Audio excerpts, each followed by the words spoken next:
Good morning class 10. Welcome back to Commerce Nook. Last class में हमने unit 3 का session 1 kinds of merchandise start किया था। तो उसमें कुछ टॉपिक्स रह गए थे जिसे हम आज कंटिन्यू करने वाले हैं। तो आज की जो हमारी क्लास है उसके अंदर जो हमारा पहला टॉपिक है that is merchandise selection hierarchy. तो मर्चेंडाइज सिलेक्शन हायरार्की है क्या? ये बेसिकली एक क्लासिफिकेशन सिस्टम है जो कि एक रिटेलर इस्तेमाल करता है ताकि वो अपने स्टोर के अंदर जो भी सामान है, जो भी प्रोडक्ट्स हैं, उसे प्रॉपरली ऑर्गेनाइज कर सके। ठीक है, तो पहला है हमारे पास इसमें डिपार्टमेंट।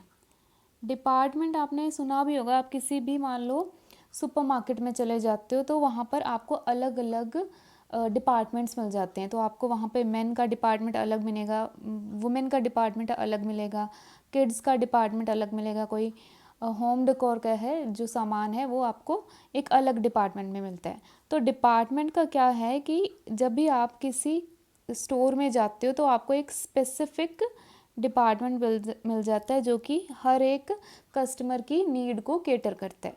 ठीक है, तो डिपार्टमेंट में आपके पास वेरियस जोन्स मिल जाएंगे जहाँ पर आप अपनी शॉपिंग कर सकते हो। सेकंड है क्लास। अब हर एक डिपार्टमेंट के अंदर एक क्लासेस ऑफ प्रोडक्ट मिलते हैं। तो लेट्स से कि मैं मेन के डिपार्टमेंट में गई तो वहाँ पर मुझे उनके ही जो क्लासेस ऑफ प्रोडक्ट मिलेंगे। तो मेन के डिपार्टमेंट में आपको शूज़ मिल जाएंगे, शर्ट्स मिल जाएंगे, ट्राउज़र्स मिल जाएंगे, बेल्ट्स मिल जाएंगे। तो ये मेन के डिपार्टमेंट के अंडर जो क्लासेस हैं वो आ गई। तो मैं अगर वुमेन के डिपार्टमेंट में जाऊंगी वहाँ पर मुझे ड्रेसेस मिल सकती हैं, trouser, shirts, footwears, jewellery, accessories, ये सब वुमेन के डिपार्टमेंट में आ जाएंगे। ठीक है, वुमेन के डिपार्टमेंट के अंदर अलग क्लासेस होंगी, वो क्लासेस ऑफ प्रोडक्ट में जो मुझे सामान मिलेगा वो इसके अंडर आएगा। ठीक है, देन है सब class. If it further segments the classes bye distinguishing merchandise types based on its feature. तो मैं हर एक प्रोडक्ट के आगे उसके फीचर के बेस पे मैं उसे डिवाइड कर रही हूँ। ठीक है, तो under shirt class there can be sub class of basic shirts और प्रिंटेड शर्ट। तो लेट्स से कि मैं मेन के डिपार्टमेंट में कोई सामान खरीदने गई। ठीक है, तो मैंने क्लास लिया शर्ट, मुझे शर्ट खरीदनी है। पहला क्या था, मैं डिपार्टमेंट में गई, कौन से? मेन के डिपार्टमेंट में। सेकंड, मैंने कोई शर्ट खरीदनी थी। थर्ड सब क्लास यहाँ पर क्या हो गई कि मैं या तो बेसिक शर्ट खरीदना चाहती हूँ या प्रिंटेड। बेसिक होगी बिल्कुल प्लेन और जो दूसरा है सब क्लास होगी प्रिंटेड शर्ट। तो अब मेरे पास चॉइस है कि मैं कौन सा सामान खरीदना चाहती हूँ।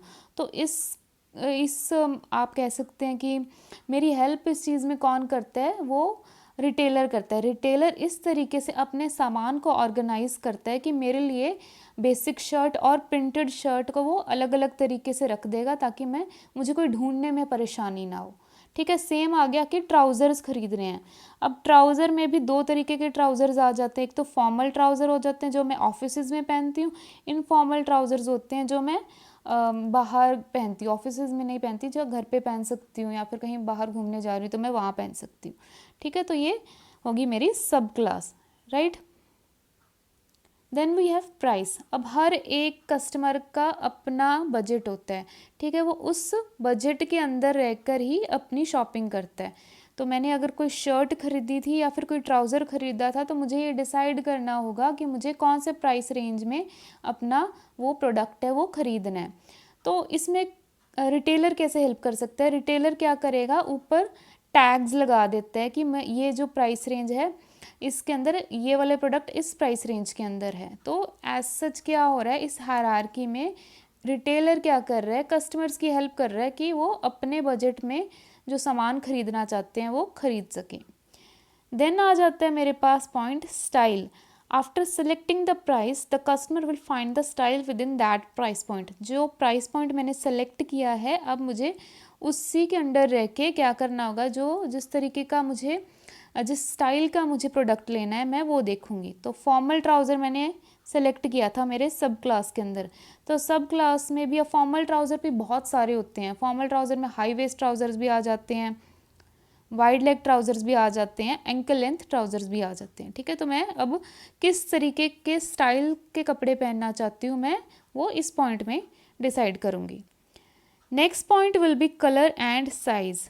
कौन से कलर का मुझे वो ट्राउज़र चाहिए, कौन से साइज़ का। तो लेट्स से कि मुझे ब्लैक कलर का ट्राउज़र चाहिए और साइज़ हो गया या तो स्मॉल साइज़ हो गया, मीडियम हो गया आगे, या फिर आप यूके के साइज़ ले सकते हो, जो भी जैसे 26, 28, 30 ये वाले उनके साइजेस हो जाएंगे। ठीक है, तो ये थी हमारी सिलेक्शन हायरार्की कि मैं कैसे अपने स्टोर के अंदर अपने मर्चेंडाइज को सेट करूँगी ताकि जैसे ही कस्टमर आता है उसे सामान को ढूंढने में कोई परेशानी ना हो।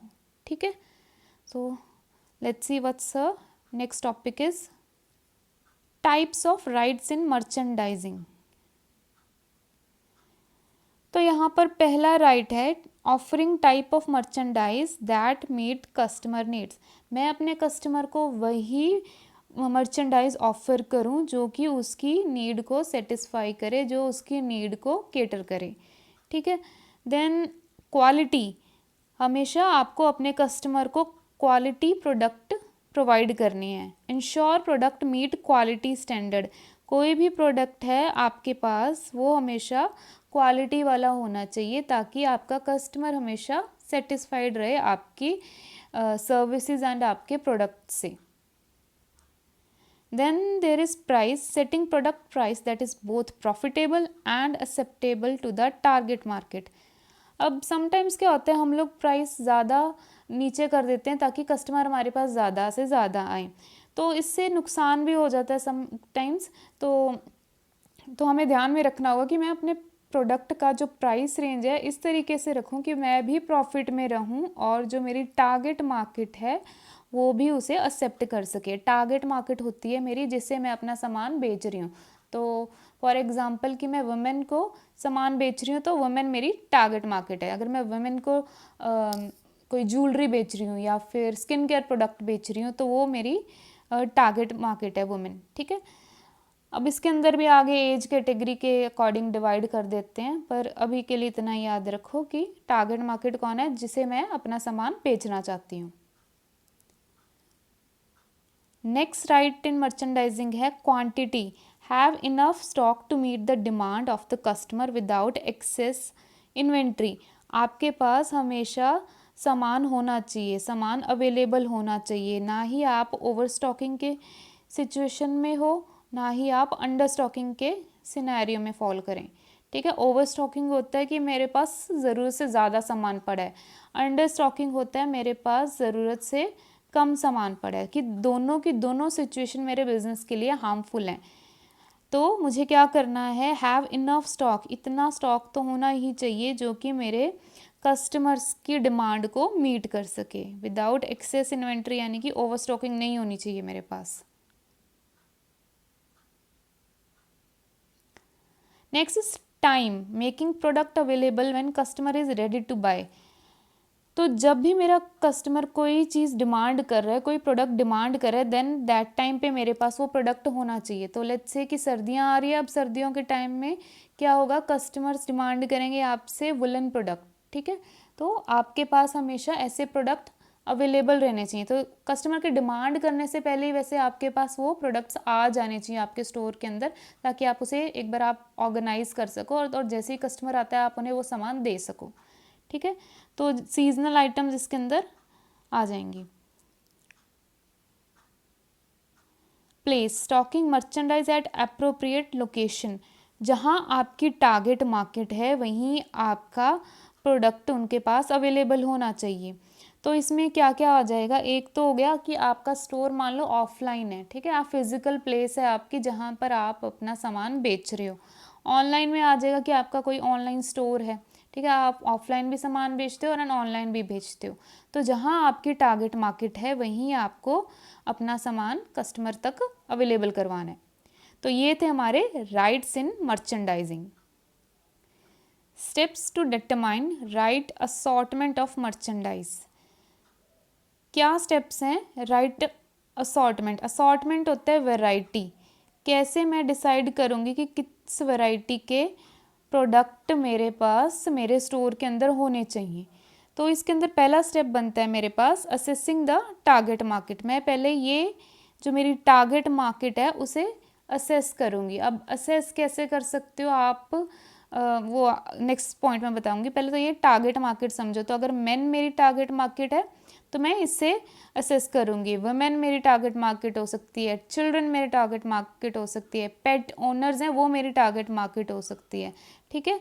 स्कूल्स मेरे टारगेट मार्केट हो सकती है, कॉलेजेस मेरे टारगेट मार्केट हो सकती है। तो जो मेरी टारगेट मार्केट है मुझे क्या करना होगा, उसके टेस्ट एंड प्रेफरेंसेस को या फिर उसके बाइंग बिहेवियर को एक बार समझना होगा, आइडेंटिफाई करना होगा, उनकी नीड्स क्या है, क्या ट्रेंड्स हैं उनके, ठीक है। तो ये इसके अंदर क्या आ जाएगा, बेसिकली आपकी पूरी की पूरी मार्केट रिसर्च आ जाएगी। कलेक्टिंग इन्फॉर्मेशन, यहाँ पर मैं क्या कर रही हूँ, डाटा कलेक्ट कर रही हूँ। किसके बारे में डाटा, मेरी टारगेट मार्केट के बारे में।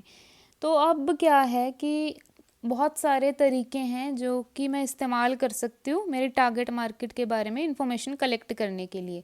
तो सबसे पहले हो सकता है कि मैं कोई सर्वे कर सकती हूँ या फिर एक ग्रुप ले सकती हूँ जिसका मैं इंटरव्यू कर सकती हूँ, उनको क्वेश्चनेयर्स दे सकती हूँ, कुछ क्वेश्चंस पूछ सकती हूँ उसके अंदर, ठीक है। देन मैं कस्टमर फीडबैक ले सकती हूँ, इंडस्ट्रियल रिपोर्ट्स को एक बार चेक कर सकती हूँ। इंडस्ट्रियल रिपोर्ट्स होती हैं जो मेरे कंपैटिटर्स होते हैं, यानी कि मेरे जैसे ही जो इंडस्ट्रीज़ हैं, जो मेरे जैसे बिजनेसेस हैं, मैं उनकी रिपोर्ट्स चेक कर सकती हूँ, उनका सेल्स रिकॉर्ड चेक कर सकती हूँ, ठीक है। तो ये क्या है, ये एक तरीका है जिससे कि मैं अपनी टारगेट मार्केट है उसके बाइंग बिहेवियर को चेक कर सकती हूँ।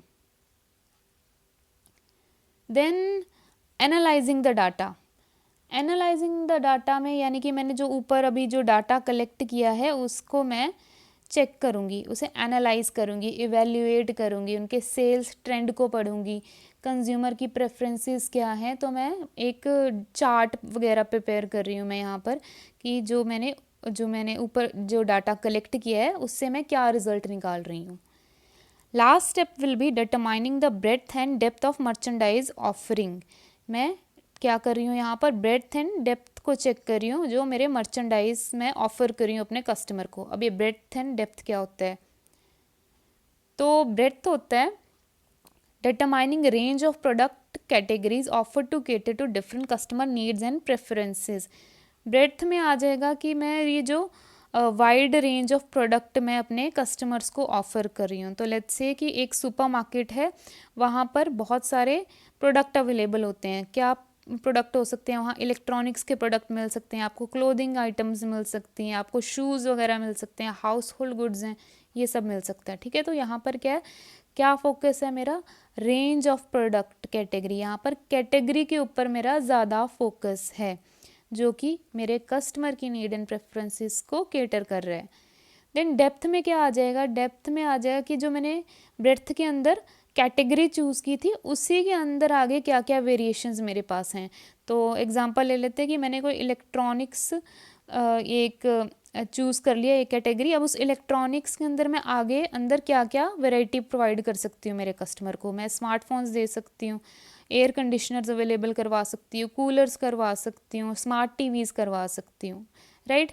सेम आगे कि अगर मैंने क्लोथिंग एक ले लिया है प्रोडक्ट कैटेगरी, तो वहाँ पर मैं क्या वैरायटी प्रोवाइड कर सकती हूँ डेप्थ के अंदर कि आप शर्ट्स दे सकते हो, ट्राउज़र्स दे सकते हो, ड्रेसेस दे सकते हो, इंडियन वेयर दे सकते हो, वेस्टर्न वेयर दे सकते हो, ठीक है।